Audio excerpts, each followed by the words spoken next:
Merhaba, Merhaba. videoya hoş geldiniz. Bugün Buse sizler için telefon kılıfı boyamaya gösterecek. Telefon boyamak için biz ojeleri seçtik. Bunun sebebi de ojenin cila gerektirmemesi. Onun dışında yanlış bir boyama yaptığımızda asetonla silinebilmesi kolaylıkla tekrar devam etme şansımızın olması. Yani hem silinmesi kolay hem ekstra parlatıcı derdi yok. Onun için yani uygulaması kolay olduğu için biz oje seçtik. Benim telefon kılıfım da bayağı yıpranmıştı. Bu şekilde Buse bunu boyayacak. Videomuza başlayalım dilerseniz. İlk önce Buse zeminini yapacak. İstersen ojen şişesini bırak, bir elinle telefon tutarsan daha rahat olur anneciğim senin için.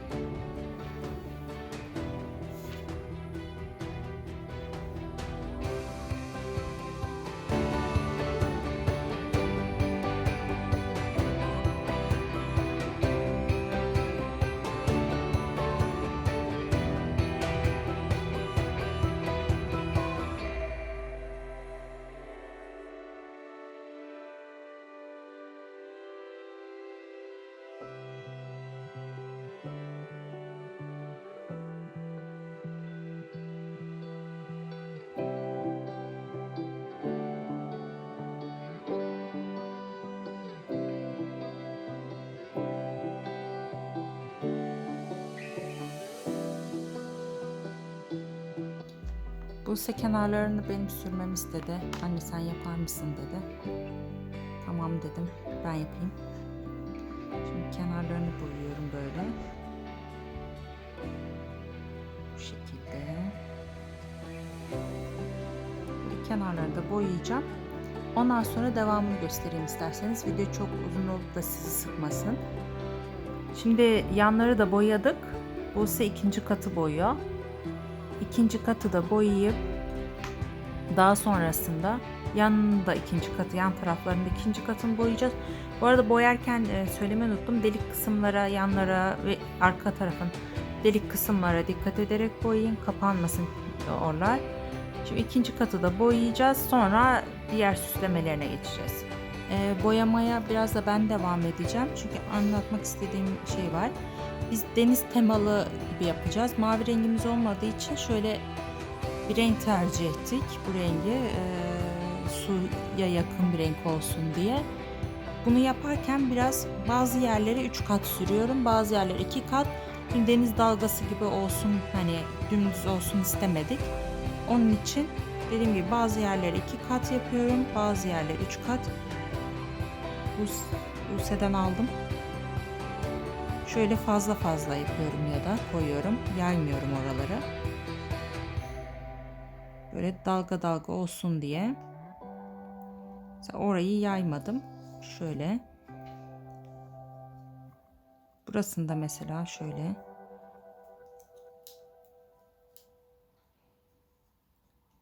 Siz eğer düz bir şekilde olsun isterseniz böyle bölük pörçük yapmayın. Bir sıra halinde dümdüz geçin. Biz biraz da onun için de ojeyi çok kullanıyoruz. Böyle kabarık olsun istedim bazı yerleri.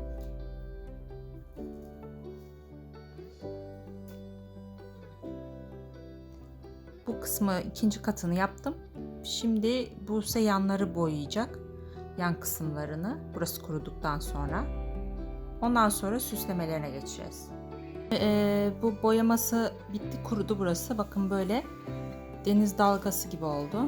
Şu şekilde. Şimdi şu yanlarını boyayacağız. Ben de hemen göstereyim yine nasıl. Video çok uzun olsun istemediğim için kesiyorum. Bakın cila istemiyor dedim.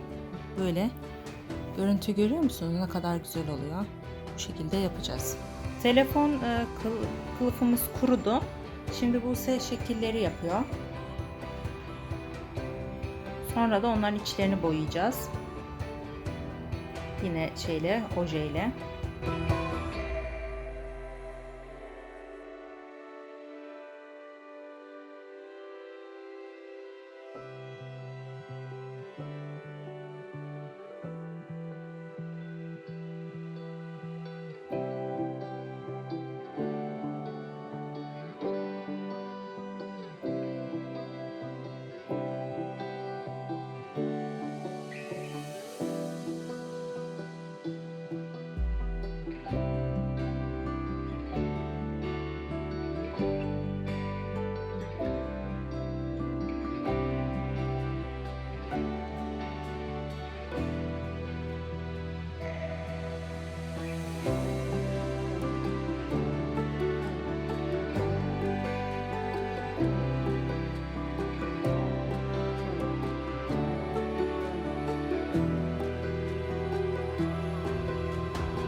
Şimdi kılıf kurudu.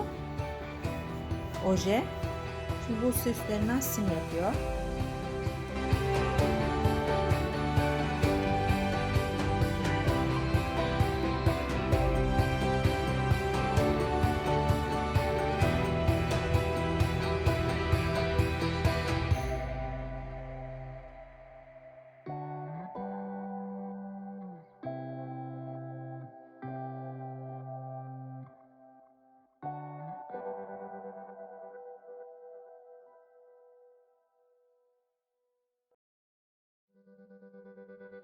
Buse'ye şeyi öğretmek istedim. Taş nasıl yapıştırılır? Hem de siz de görün isterseniz. Boncuk taş yapıştırıcısıyla ben B6000 kullanacağım. Şimdi ilk önce ucuna böyle geldi. Şimdi böyle minik minik koyuyoruz, sürüyoruz şöyle. Nokta nokta da koyabilirsiniz. Biraz döktükten sonra şu biraz fazla bastırdım. Şu boncuk kalemi. Arkadaşlar boncuk yapıştırmak için kullanıyoruz. Bu şekilde koyuyoruz. Böyle bastırıyoruz. Hafiften bastırın. Şöyle koyuyoruz. Böyle böyle. Yapmak istiyor musun Buse'cim? Şunu ben yapayım kurumadan. Şimdi kameranın etrafını, sonra kuruduktan sonra ben beyazlığı sileceğim. Biraz yaklaştıralım. Ben sıkayım anneciğim sana. Yapıştır. Yap bakalım.